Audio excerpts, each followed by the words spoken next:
খোদার নগ্ন প্রয়াস। এই না হলো হেমন্ত দত্তের জন্মদিন।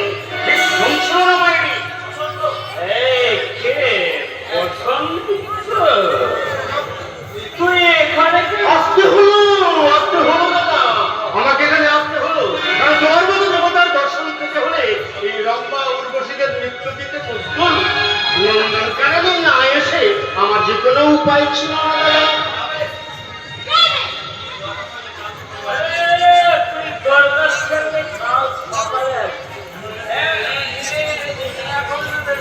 যাবো যাবো দাদা, যাবো, নিশ্চয়ই যাবো। কারণ তোমার মতো এই সুযোগ্য কৃত্রিমান দাদার কৃত্রিকলাপ দেখার মতো কোনো অভিপ্রায় যে আমার নেই দাদা। আরে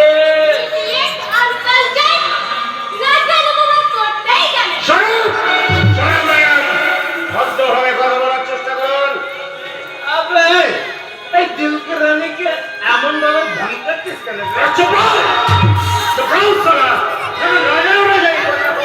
তোমার মতো উলট ছাত্রাদের নাক গলানো স্বভাব পাই না। আমি না চাচা নষ্ট করে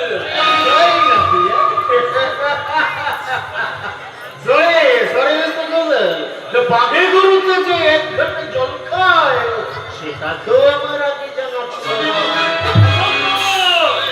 আমাকে না ধমকে তুমি তোমার বিবেককে ধমকাও দাদা, কারণ তোমার বর্তমান উজ্জ্বল হয়েও ভবিষ্যৎটা কিন্তু কালো অন্ধকারে ভেঙে আসবে।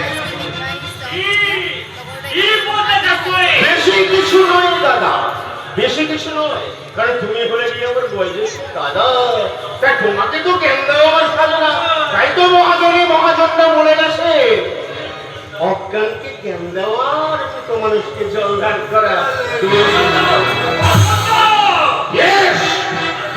যাওয়ার সময় আপনাকে বলে যাই, এটা শহর কলকাতার হাইটেক সোসাইটি নয়, এটা গ্রাম বাংলা। তাই এখানে থাকতে হলে আপনার ওই শহর কলকাতার রূপটা আপনি দয়া করে এখানে দেখাবেন না, কারণ আপনার ওই সরল রূপটা যদি এখানকার সরল শিশুরা দেখে তাহলে তারা নারী জাতিকে আর মাতৃজ্ঞানের সেবা করবে না। এখানকার সরল সাধারণ গ্রাম্য বধূরা যদি আপনার এই রূপটা দেখে তাহলে কোনোদিন তারা স্বামীকে দেবতার জ্ঞানে পুজো করবে না। তাই আপনাকে আপনার কাছে আমার একান্ত অনুরোধ, যত তাড়াতাড়ি পারেন এই গ্রামটা ত্যাগ করে আপনি শহর কলকাতায় ফিরে গিয়ে এই গ্রাম বাংলাটাকে অধঃপতনের হাত থেকে বাঁচাবেন ম্যাডাম। অধঃপতনের